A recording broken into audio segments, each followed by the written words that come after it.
안녕하세요. 저는 IT 쪽으로 중소기업을 운영 중인 남성입니다. 제가 이렇게 사연을 보내게 된 이유는 얼마 전부터 저는 인간으로서 해서는 안 되는 일을 저지르고 있습니다. 저는 나이 31살에 아내와 결혼을 하게 되었습니다. 제 아내와 저는 나이 차이가 꽤 많이 나는데 아내는 저보다도 9살이 더 어립니다. 저희는 소개팅 같은 자리로 만나게 되었던 건 아니었고 아는 후배와 약속이 있어서 술자리를 가지게 되었습니다. 그런데 때마침 후배는 아는 여동생을 불렀는데 그 여동생이 같이 놀다가 함께 술자리에 오게 되었던 여자가 바로 지금의 제 아내였습니다. 첫눈에 반해서 저는 많은 얘기를 나누면서 어필을 했고 결국 저희는 연애를 시작하게 되었습니다. 그렇게 우연치 않게 만나게 되어 2년의 짧은 연애 기간을 거쳤고 바로 결혼을 하였습니다. 그야말로 초고속으로 결혼을 한 거였죠. 그리고 제 아내의 어머니, 즉 장모님과 저의 나이는 11살 차이가 납니다. 제게 있어서 아내와 장모님 나이 차이가 위나 아래로나 별로 차이가 나지 않는 거였습니다. 요즘에는 10살 정도 차이 나는 커플들은 많이들 있고 인고 부부들처럼 잘들 사니까 크게 문제될 거라는 생각은 없었습니다. 다만 장모님께서는 아내와 제가 나이 차이가 많이 나서 아내가 저를 제대로 이해하고 감당은 할 수가 있을까 하는 그런 걱정들은 남아 있었습니다. 그리고 저희 장모님은 미혼모입니다. 장인어른이 없으시죠. 장모님은 어린 나이에 사고를 쳐서 제 아내를 낳게 되었고 결혼한 지 얼마 되지 않아 헤어졌다고 하더라고요. 아무쪼록 저는 아내와 결혼을 하고 순탄한 가정 생활을 지내다 결혼 2년 차쯤 다 되었을 때 제 아내는 임신을 하게 되었습니다. 평소에도 엄마를 잘 따르던 아내는 신체적인 변화들이 생겨나자 그 이전보다도 더욱 많이 장모님을 찾았고 그로 인해 장모님께서는 집에 오시는 경우도 많이 잦아졌습니다. 저희 집과 장모님 댁은 대중교통을 이용하게 되면 가까운 거리여서 장모님은 이른 아침에 오셔서 제 저녁까지 챙겨주셨습니다. 저는 그렇게 해주시는 장모님을 보면서 늘 감사했었죠. 그렇게 하루하루를 지내다 아내가 임신 8개월이 넘었을 때부터 우리 부부는 싸움이 잦아졌습니다. 저희 회사는 IT 업종이라 일의 특성상 야근이 많았고 그럴 때면 임신한 자신을 두고 늦게 들어온다고 화를 내고 사장이라는 자리이기 때문에 가끔은 직원들 회식을 해야 함에도 회식을 못하게 하는 등 정말 회사 일부터 집안일까지 사소한 것들 하나하나 시비를 걸더라고요. 결혼 전에는 제가 사장이니까 직원들에게 이렇게 해줘야 한다. 저렇게 해줘야 한다라며 제게 많이 내조를 해줬었던 아내인데 갑자기 이렇게 달라지고 이제는 직원들 챙길 시간이 어디 있냐며 배려 성질부터 내는 겁니다. 저도 마음이 많이 지쳤고 제 나름대로 힘들어서 술로 매일매일을 지내왔습니다. 그리고 그런 모습들을 장모님이 가장 가까이에서 지켜보고 계셨었죠. 그러던 어느 날 제가 퇴근하고 집으로 돌아오자 장모님께서는 다리가 아프니 피곤하지 않으면 집까지 데려다 줄 수 없겠냐고 하시면서 조심스레 말씀을 건네시는 겁니다. 동시에 제 아내에게 박서방을 데리고 가서 집에 무거운 물건들 위치를 좀 바꾼다요. 저녁 먹이고서 집으로 돌려보내겠다고 하시더군요.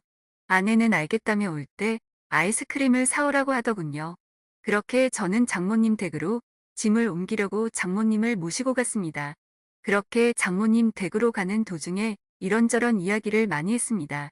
저는 평소에도 장모님이 미혼모였다는 사실을 알게 된 후부터 아내를 곱고 바르게 잘 키우셨다는 생각에 존경스러웠습니다. 그 이야기를 하자 장모님께서 갑자기 왈칵 눈물을 흘리시더라고요. 그러시면서 왜 미혼모가 되었는지에 대한 얘기들을 해주시고 왜 혼자서 딸을 키워왔는지 그런 많은 얘기들을 해주셨습니다. 저는 그런 장모님을 보면서 어린 나이 때부터 마음고생이 심하셨겠구나 생각도 들었고 장모님이 이제는 제게 마음을 많이 열어줬구나라는 생각을 하였습니다. 그런 이야기를 듣고 있자니 저도 덩달아 마음이 아프고 여자같이 여린 장모님을 보면서 감정이 야릇하더라고요. 그렇게 그날은 장모님 댁으로 가서 식탁과 TV 선반대를 옮겨드렸고 비빔국수를 얻어먹고 집으로 돌아왔습니다. 하지만 그때부터 저희 둘 사이에는 문제가 생겨났습니다. 점심에 매일 밖에서 음식을 사서 챙겨 먹던 저를 안쓰럽게 생각해 주셨는지 장모님은 도시락을 직접 싸서 제게 가져다 주셨습니다. 제가 운영하는 회사는 저희 집과는 버스로 3 정거장 떨어져 있습니다. 처음에는 그런 장모님의 수고스러움에 부담스러운 마음도 있었지만 어느 순간부터는 장모님과 점점 더 가까워졌고 그런 일상들이 당연하게 여겨지더군요. 오늘은 무슨 반찬을 갖다 주실까라는 생각에 빠지는 날들이 점점 더 많아졌습니다. 그리고 그런 나날들을 보내다 보니 경비실에 계신 분들과 청소하는 분들이 사모님이 이렇게 정성스럽게 도시락을 매일 갖다 주시냐며 사모님이 참 미인이시다라고 하시더군요. 주변 분들이 볼 때는 당연히 부부 사이라고 봤을 것 같습니다. 동안에 저와 나이 차이도 많지 않았고 미모도 훌륭하셨으니깐요. 심지어 누가 장모님이 이렇게 매일같이 도시락을 싸서 직접 갖다 주리라고 상상이나 할까요? 저는 아내와 연애할 때부터 결혼해서까지 이렇게 따뜻한 배려를 받는 건 처음이었고 정말 아내와 장모님의 행동이 비교가 되면서 뭔가 모를 마음이 들더라고요. 아무쪼록 그렇게 시간은 흘렀고 저와 아내 사이에서 아이가 태어났습니다. 아이가 어찌나 큰지 아내가 정말 고생을 많이 했었습니다. 아내는 그렇게 아이를 낳고 산후조리원에 있었고 그동안 저는 혼자서 집에 있어야 했습니다. 그러면 오랫동안 제가 밥도 제대로 못 챙겨 먹겠고 살림도 제대로 안 되겠다며 장모님과 아내가 말하더군요. 그렇게 여차저차 아내가 퇴원하고 집으로 돌아올 때까지 당분간은 장모님께서 저희 집에서 생활을 하시기로 했습니다.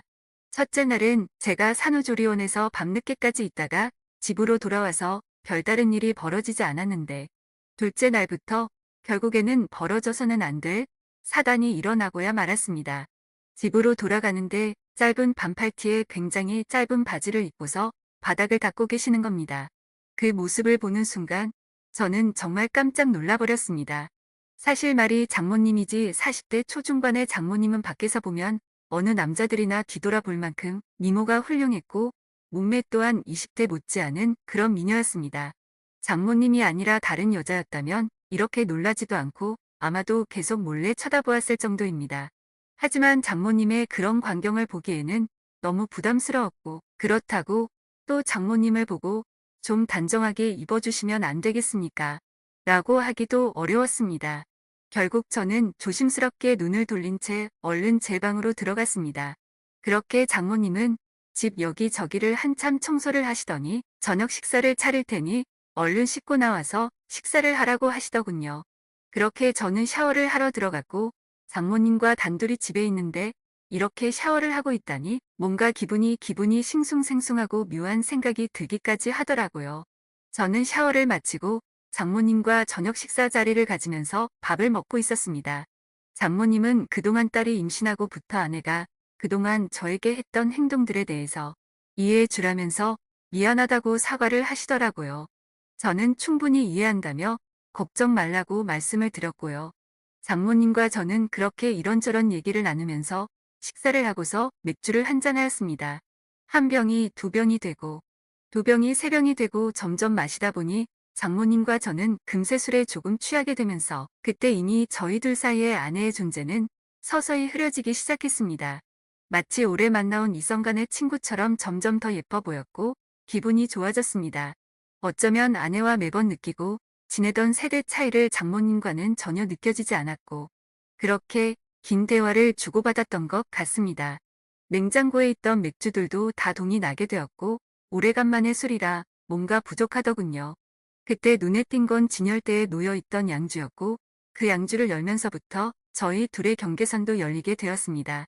40대 초중반의 나이의 얼굴은 30대 못지않고 그 몸매는 20대도 부럽지 않을 만큼의 장모님은 누가 봐도 관리를 잘했기에 그동안 오랫동안 참았던 제 욕구가 미칠 만큼 생겨나기 시작했습니다. 술에 잔뜩 취해버려 주체할 수가 없게 되었고 식탁에 엎드려 자고 있는 장모님에게 조금씩 다가가게 되었습니다. 정말 피부가 뽀얗고 잡티 하나 없이 너무 예뻐 보였습니다. 그래서 저도 모르게 뺨에 손을 대고 있었습니다. 하지만 미동조차 없는 장모님을 보면서 안심을 했고 저는 더욱 과감하게 해서는 안 될 짓을 하게 되었습니다. 그러다 눈을 떠보니 아침이더군요. 다음날 기억을 더듬어 보면서 사위로서 해서는 안 될 짓을 한 걸 깜짝 놀라면서 일어났습니다. 거실로 나가보니 장모님은 전날의 술을 너무 마셔서 기억이 없다면서 정리가 안 된 술자리를 정리하기 시작했습니다. 저는 속으로 한숨을 내쉬며 한편으로는 다행이라고 안심하면서 어색하지 않은 티를 내려고 TV를 봤습니다. 그날은 아내 출산으로 인해 회사를 쉬고 있어서 집에 있었는데 점심때가 다 되어서 장모님은 아내에게 다녀온다며 집 밖으로 나가셨습니다. 그래서 저는 조금은 편안해진 마음으로 조금 더 쉬고 있었습니다. 그날은 어제 있었던 일로 인해 아내에게 죄책감에 몸둘 바를 몰라서 차마 얼굴을 보러 갈 수가 없겠더군요. 그렇게 저는 반성을 하면서 집에서 있었고 시간은 자정이 다 되어갔습니다. 아무래도 장모님께서는 아내와 같이 있으려나 보다 하고서 잠자리에 들려고 방에서 누워있는데 문 여는 소리가 들리더니 장모님이 자정이 조금 넘어서 집으로 들어오시더군요. 어딜 가서 술을 드신 건지 취하셔서 술 냄새가 진동을 하더라고요.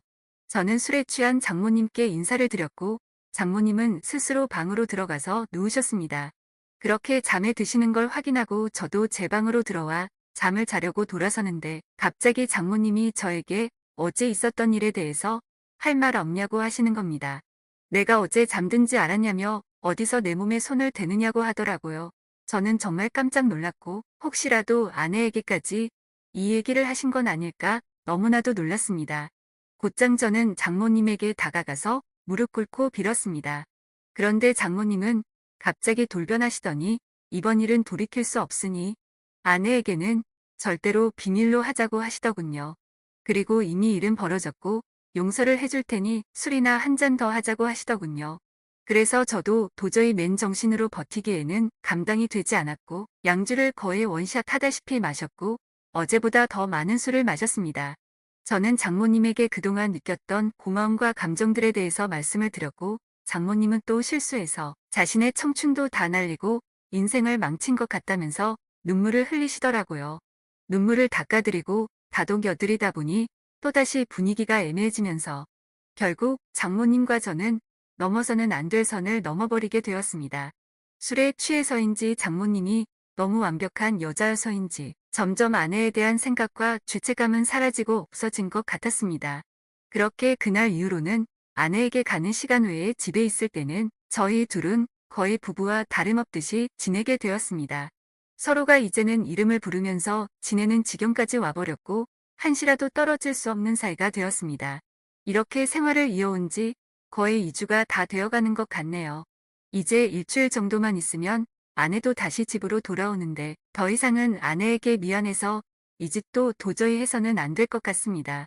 처음에는 술에 취해 장모님의 미모와 몸매에 이끌려 호기심으로 시작했지만 그 이후부터는 제가 너무 빠져들었고 어느 순간부터는 아내가 알게 될까 점점 무서워지네요. 태어난 제 아이에게도 너무 미안합니다. 제가 미친 짓을 한 건 너무나도 잘 압니다. 아내에게도 지쳐 있었고 아내와의 관계도 서운해지다 보니 순간적으로 했던 행동들인데 지금 되돌아보고 있자니 후회가 되기도 하고 앞으로 어떻게 해야 할지 고민입니다. 장모님에 대한 제 마음이 얼마나 큰지도 잘 모르겠고요.